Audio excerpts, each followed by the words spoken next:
বন্ধুসকল welcome to YouTube channel. বন্ধুসকল আজি হৈছে 7 জানুৱাৰী তাৰিখ। বন্ধুসকল 7 জানুৱাৰী 2024 7 জানুৱাৰী তাৰিখ আজি ইতিমধ্যে আপোনালোকৰ অসম পুলিচৰ এক্স সাৰ্ভিসমেনৰ ৰিটেন এক্সামটো অনুষ্ঠিত হৈ গ'ল। বন্ধুসকল বহুত ভাল খবৰ। আৰু ৰিটেন এক্সামটো 2023 চনৰ 24 আগষ্ট তাৰিখে নোটিফিকেশ্যন এপ্লাই হোৱা যিটো এক্স সাৰ্ভিসমেনৰ যি পদ আছিল, বহুতকেইটা বিভাগ আছিল, পোষ্টো বহুতকেইটা আছিল। বন্ধুসকল এক্স সাৰ্ভিসমেনৰ বাবে সেই পোষ্টৰ বাবে আপোনালোকে ইতিমধ্যে ৰিটেন এক্সামটো অনুষ্ঠিত হৈ গ'ল। বন্ধুসকল ৰিটেন এক্সামটো অনুষ্ঠিত হৈ গ'ল আৰু আপোনালোকে বহুতে সাধাৰণতে পাছ কৰিব। যিমানে পৰীক্ষা দিছে তাৰে সাধাৰণতে 70-80% ল'ৰা ছোৱালী পাছ কৰিব। কাৰণ এক্স সাৰ্ভিসমেনৰ বাবে যিসকল ল'ৰা ছোৱালী যিসকল কেণ্ডিডেট আপোনালোকৰ সাধাৰণতে চাকৰিৰ পৰা সাধাৰণতে চাকৰি বাদ দিছে বা চাকৰি কমপ্লিট হৈছে বা চাৰ্টিফিকেট আছে, এক্স সাৰ্ভিসমেনৰ যিটো সাধাৰণতে চাকৰি কৰা চাৰ্টিফিকেট আছে, তেওঁলোকেহে কেৱল দিব পাৰিছে। কেণ্ডিডেটৰো কম আছে বন্ধুসকল আৰু ভেকেঞ্চিও ভালেখিনি আছে। বন্ধুসকল 208টা, তাৰপিছত 65টা, তাৰপিছত 30টা, এনেকৈ সাধাৰণতে কেইবাটাও বিভাগ মিলি আপোনাৰ বহুতকেইটা পোষ্ট আছে। এই বহুকেইটা পোষ্ট আছে বন্ধুসকল। এই পোষ্টৰ বাবে আপোনালোকৰ সাধাৰণতে আজিৰ দিনটোতে ইতিমধ্যে ফাইনেলি সাধাৰণতে ৰিটেন এক্সামটো অনুষ্ঠিত হৈ গ'ল। আৰু আপোনালোক সাধাৰণতে বহুতে ক'ব যে সাধাৰণতে আগষ্ট মাহত এপ্লাই হ'ল আৰু আজিৰ দিনটোতে ইতিমধ্যে ৰিটেন এক্সাম অনুষ্ঠিত হৈ গ'ল। কিন্তু বহুতে ক'ব যে DME 2008 পদত এপ্লাইটো ফেব্ৰুৱাৰী 2 ফেব্ৰুৱাৰী তাৰিখে নোটিফিকেশ্যন হিচাপত এপ্লাই হৈছিল। 11 মাহ পাৰ হৈ গ'ল, কিন্তু এতিয়ালৈকে কিয় সাধাৰণতে নোটিফিকেশ্যন ওলোৱা নাই বা এডমিট কাৰ্ড কিয় মুকলি হোৱা নাই। বন্ধুসকল এইটো পৰীক্ষাৰ পিছত নোটিফিকেশ্যন বা এডমিট কাৰ্ড মুকলি হোৱাৰ খুবেই চান্স আছে। বন্ধুসকল হৈ যাব পাৰে এইটো অনুষ্ঠিত হৈ যোৱাৰ পিছতে বন্ধুসকল, আৰু বহুত দিন আগতে, কাৰণ 11 মাহ আগতে এপ্লাই হোৱা এই পদসমূহৰ ৰিটেন এক্সামটো অনুষ্ঠিত হৈ যাব পাৰে। এইটোতো ৰিটেন এক্সাম আছে, কোনো ধৰণৰ ফিজিকেল নহয়, হেল্থৰ কেৱল ৰিটেন এক্সাম আৰু ভাইভা টেষ্ট অনুষ্ঠিত হ'ব। দুটাই চিলেকশ্যন প্ৰচেছ আৰু আপোনাৰ এইটো অনুষ্ঠিত হৈ যাব পাৰে জানুৱাৰী মাহতে। বন্ধুসকল এতিয়ালৈকে ক'ব পৰা নাযায়। কিন্তু অসম পুলিচৰ আগন্তুক দিনত আহিবলগীয়া 5563টা যি পোষ্ট আছে বন্ধুসকল, 14টা 15টা বিভাগ মিলি যিটো সাধাৰণতে 5563টা পোষ্ট আছে বন্ধুসকল, ABP মিলি বহুতকেইটা পোষ্ট আছে। সকলো বিভাগে সকলোৱে এপ্লাই কৰিছে, লাখে ল'ৰা ছোৱালী এপ্লাই কৰিছে। ফিজিকেলো বহুত কষ্ট কৰিছে ল'ৰা ছোৱালীয়ে। আৰু আপোনালোকে সাধাৰণতে মই কৈছোঁ ময়ো ফিজিকেল দিম। আৰু আপোনালোক সাধাৰণতে অসম পুলিচৰ সাধাৰণতে ফিজিকেলসমূহ সাধাৰণতে মুখ্যমন্ত্ৰী ডাঙৰীয়া এদিন ক'লে সাধাৰণতে জুলাইৰ আগতে কমপ্লিট হৈ যাব, এদিন ক'লে যে মে' মাহতে অনুষ্ঠিত হৈ যাব ৰানিংসমূহ। বন্ধুসকল এটা মিটিঙত বেলেগ কৈ আছে, এটা মিটিঙত এটা ডেট কৈ আছে, এটা মিটিঙত আৰু 2 মাহ পাছকৈ কৈ আছে, আৰু এটা মিটিঙত বেলেগকৈ কৈ আছে। বন্ধুসকল আপোনালোকক মই কৈছোঁ বন্ধুসকল, এতিয়ালৈকে কোনো ধৰণৰ SLR অফিচিয়েল চাইডত নটিছ অহা নাই, কিন্তু মুখ্যমন্ত্ৰী ডাঙৰীয়া কোৱাৰ দৰেই হ'ব। কাৰণ মুখ্যমন্ত্ৰী ডাঙৰীয়াৰ সাধাৰণতে গৃহ বিভাগটো সাধাৰণতে হয়। আৰু আপোনালোকে ইতিমধ্যে আপোনাৰ অসমৰ সাধাৰণতে মুখ্যমন্ত্ৰী CM হয়, CMৰ সাধাৰণতে সকলোৱে গমেই পাব। CM সকলোবোৰ সাধাৰণতে কণ্টেক্ট কৰাৰ পিছতে সকলোবোৰ সাধাৰণতে অনুষ্ঠিত হ'ব। CM কোৱাৰ পিছত বা CM ছিগনেচাৰ কৰাৰ পিছতে ক'ত কি হ'ব কি নহ'ব সকলোৱে জানিবই বন্ধুসকল। কিন্তু আপোনালোকক মই কৈছোঁ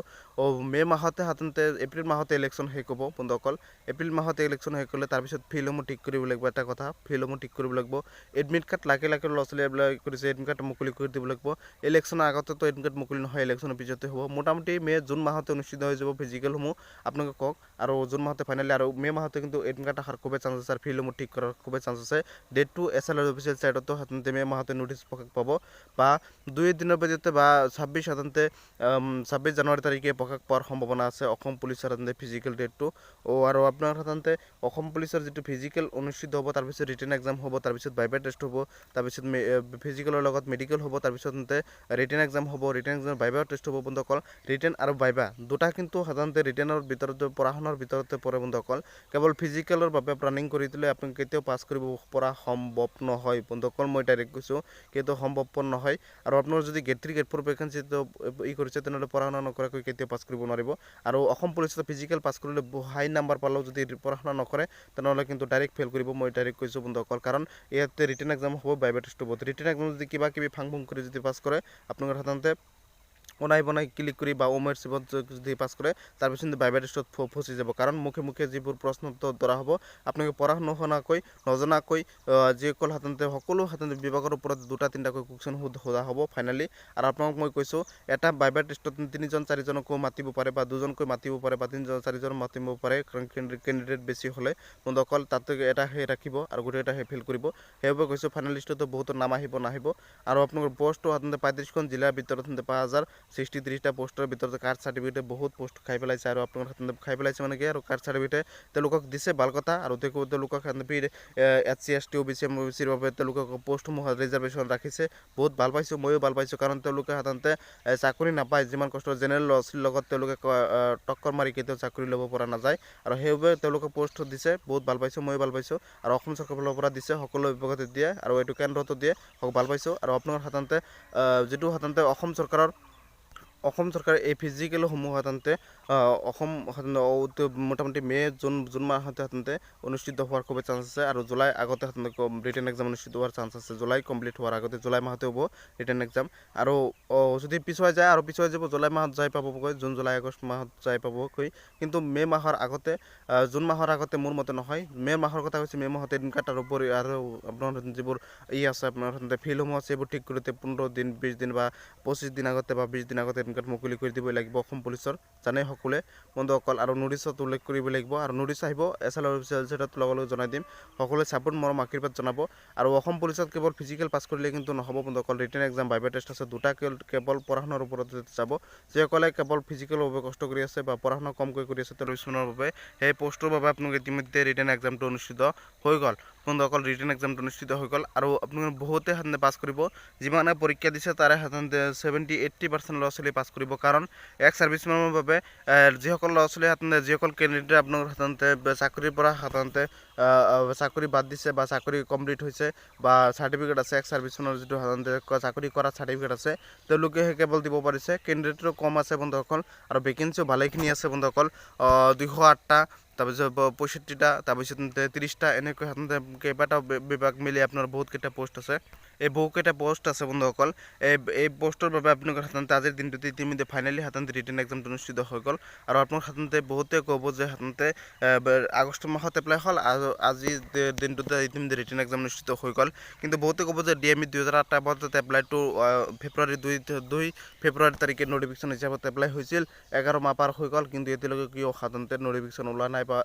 এডমিট কাৰ্ড কিয় মুকলি হোৱা নাই বন্ধুসকল এইটো পৰীক্ষাৰ পিছত নটিফিকেশ্যন বা এডমিট কাৰ্ড মুকলি হোৱাৰ খুবেই চান্স আছে বন্ধুসকল হৈ যাব পাৰে এইটো অনুষ্ঠিত হৈ যোৱাৰ পিছতে বন্ধুসকল আৰু বহুত দিন আগতে কাৰণ 11 মাহ আগতে এপ্লাই হোৱা এই পদসমূহৰ ৰিটেন এক্সামটো অনুষ্ঠিত হৈ যাব পাৰে এইটোতো ৰিটেন এক্সাম আছে কোনো ধৰণৰ ফিজিকেল নহয় হেল্থৰ কেৱল ৰিটেন এক্সাম আৰু ভাইভা টেষ্ট অনুষ্ঠিত হ'ব দুটাই চিলেকশ্যন প্ৰচেছ আৰু আপোনাৰ এইটো অনুষ্ঠিত হৈ যাব পাৰে জানুৱাৰী মাহতে বন্ধুসকল এতিয়ালৈকে ক'ব পৰা নাযায় কিন্তু অসম পুলিচৰ আগন্তুক দিনত আহিবলগীয়া 5563টা যি পোষ্ট আছে বন্ধুসকল 14টা 15টা বিভাগ মিলি যিটো সাধাৰণতে 5563টা পোষ্ট আছে বন্ধুসকল ABAP মিলি বহুতকেইটা পোষ্ট আছে সকলো বিভাগে সকলোৱে এপ্লাই কৰিছে লাখে লাখে ল'ৰা ছোৱালী এপ্লাই কৰিছে ফিজিকেলত বহুত কষ্ট কৰিছে ল'ৰা ছোৱালীয়ে আৰু আপোনালোকে সাধাৰণতে মই কৈছোঁ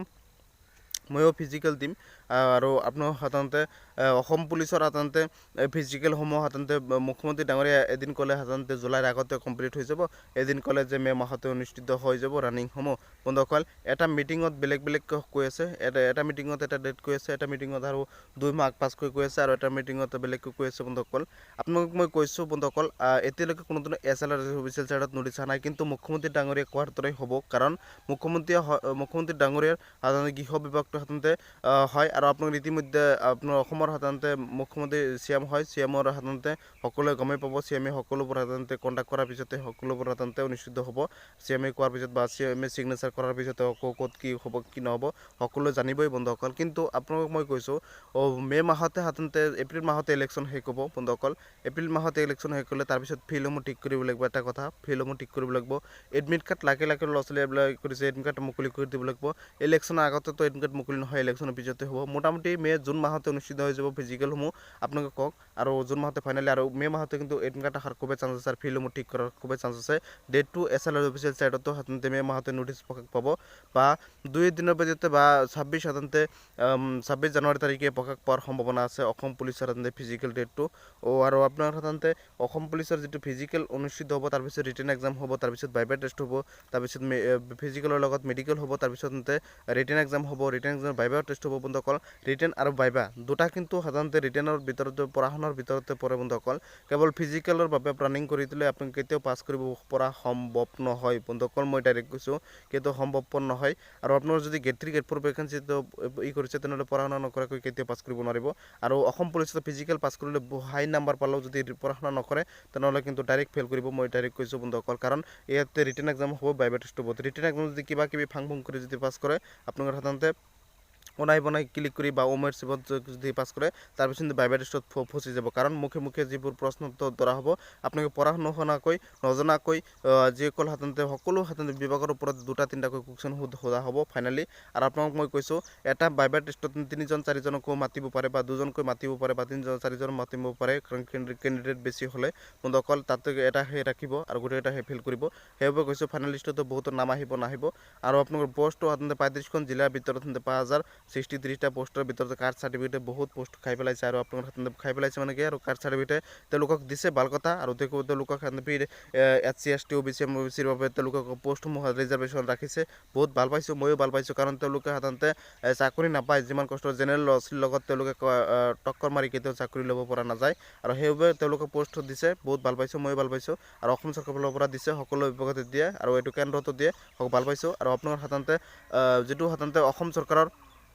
অসম চৰকাৰে এই ফিজিকেলসমূহ সাধাৰণতে মোটামুটি মে জুন মাহতে সাধাৰণতে অনুষ্ঠিত হোৱাৰ খুবেই চান্স আছে আৰু জুলাই আগতে সাধাৰণতে ৰিটেন এক্সাম অনুষ্ঠিত হোৱাৰ চান্স আছে জুলাই কমপ্লিট হোৱাৰ আগতে জুলাই মাহতে হ'ব ৰিটেন এক্সাম আৰু যদি পিছুৱাই যায় আৰু পিছুৱাই যাব জুলাই মাহত যাই পাবগৈ জুন জুলাই আগষ্ট মাহত যাই পাবগৈ কিন্তু মে মাহৰ আগতে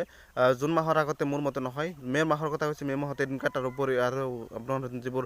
আছে আপোনাৰ সাধাৰণতে ফিল্ডসমূহ আছে এইবোৰ ঠিক কৰোঁতে 15 দিন 20 দিন বা 25 দিন আগতে বা 20 দিন আগতে এদিন মুকলি কৰি দিবই লাগিব অসম পুলিচৰ জানে সকলোৱে বন্ধুসকল আৰু নোটিছত উল্লেখ কৰিব লাগিব আৰু নোটিছ আহিব SLR অফিচিয়েল ৱেবছাইটত লগালগ জনাই দিম সকলোৱে ছাপোৰ্ট মৰম আশীৰ্বাদ জনাব আৰু অসম পুলিচত কেৱল ফিজিকেল পাছ কৰিলে কিন্তু নহ'ব বন্ধুসকল ৰিটেন এক্সাম ভাইবা টেষ্ট আছে দুটা কেৱল পঢ়া শুনাৰ ওপৰত যাব যিসকলে কেৱল ফিজিকেলৰ বাবে কষ্ট কৰি আছে বা পঢ়া শুনা কমকৈ কৰি আছে তেওঁলোকে 100% ফেইল কৰিব বন্ধুসকল কাৰণ মই সাধাৰণতে যোৱা বছৰ ADRতো মই নিজে পাছ কৰাৰ পিছতে ভাইবা টেষ্টত ফেইল কৰিলোঁ ইমান প্ৰিপাৰেশ্যনৰ পিছতো সেইবাবে কৈছোঁ প্ৰিপাৰেশ্যন কৰিব লাগিব ধন্যবাদ ছাপোৰ্ট কৰিব চেনেলটো